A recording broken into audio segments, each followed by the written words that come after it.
Bonjour, je suis Sophia, votre coach de vie, coach business et formatrice en développement personnel. J'aborderai avec vous aujourd'hui, en ce mois de février, le mois de l'amour, un sujet très important qui est comment bien choisir son compagnon de vie, autrement dit, sa femme ou son mari.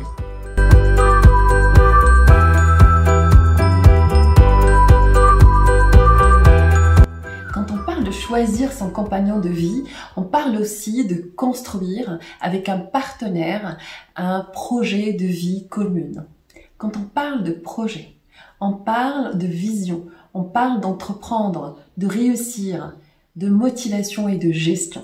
Choisir aujourd'hui qui va m'accompagner dans mon avenir est une histoire très importante et fondamentale. Aujourd'hui, la plupart des gens vont choisir consciemment ou inconsciemment par rapport à ces trois critères. D'abord, les finances. La question qui se pose, c'est est-ce qu'il gagne sa vie assez pour que nous puissions nous en sortir, bien vivre ou très bien vivre. Ensuite, le niveau socio-culturel. La question qui se pose, c'est est-ce qu'on a la même perception, est-ce qu'on a le même cadre de référence? Et bien évidemment, les sentiments, décortiquons un peu plus ce point, puisque c'est là où les gens se perdent, avec un petit clin d'œil pour toutes les personnes qui m'ont demandé cette vidéo. Les sentiments qu'on peut avoir pour notre partenaire sont de 4 types, grosso modo. Et nous les catégorisons sous le gros titre de l'amour, alors que pas du tout. D'abord la passion. Alors c'est ponctuel, c'est plutôt physique, il faut attendre que la pression tombe, c'est un sentiment qui n'est pas durable dans le temps. Le deuxième point, c'est ce qu'on appelle communément l'amour, c'est quand on dit « je ne peux pas vivre sans lui » ou « sans elle ». Alors faites attention parce qu'il y a la possibilité que ça soit plutôt de la dépendance affective.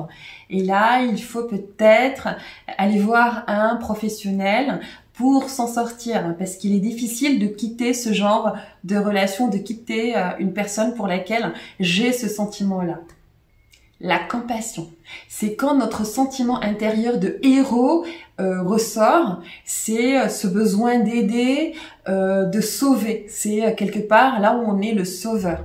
Faites attention parce que ce sentiment peut être réversible. Ce genre de relation n'a pas toutes les qualifications pour réussir et il faut faire attention parce que la relation ne peut pas être complètement saine et risque rapidement de basculer.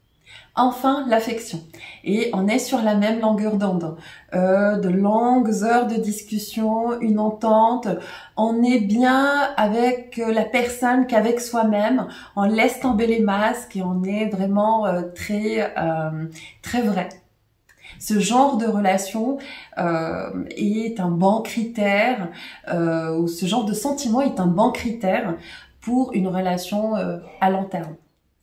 Il est important de choisir une relation saine et de travailler sur soi pour être apte à mener une vie de couple. Il faut poser des mots sur notre vision commune, sans oublier de laisser un espace de liberté à chacun dans le respect et l'intégrité. La personne ne devrait pas s'effacer devant l'existence du couple.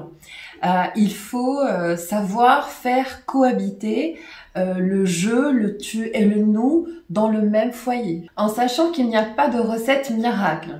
Et pour que vous puissiez bien choisir, pour que votre couple fonctionne, au-delà des sentiments, parce qu'ils sont importants quand ils sont sains, je vous propose quelques critères.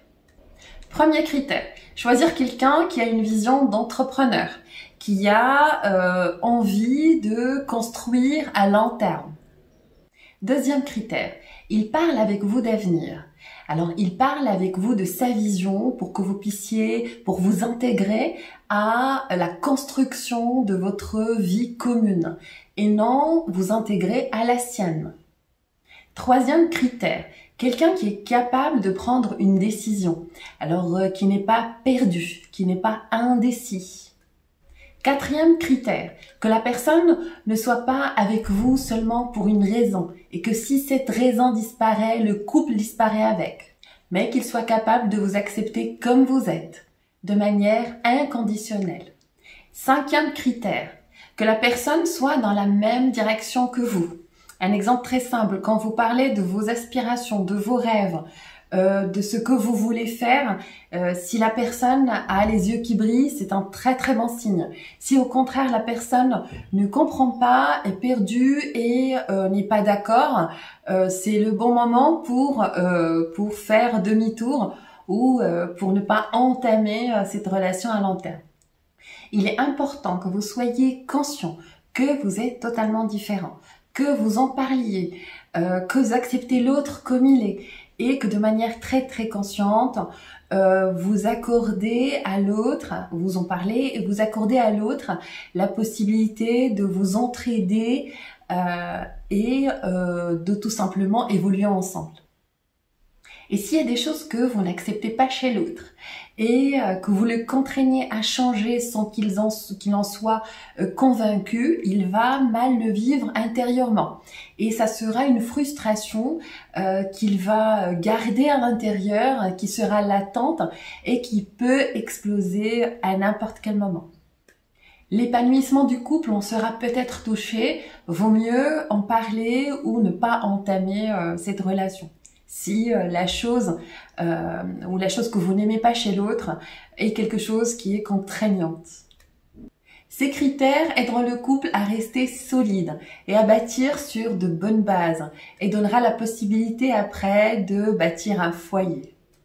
Et sachez que dans ce domaine, il n'y a pas de science exacte et que un couple à zéro erreur n'existe pas.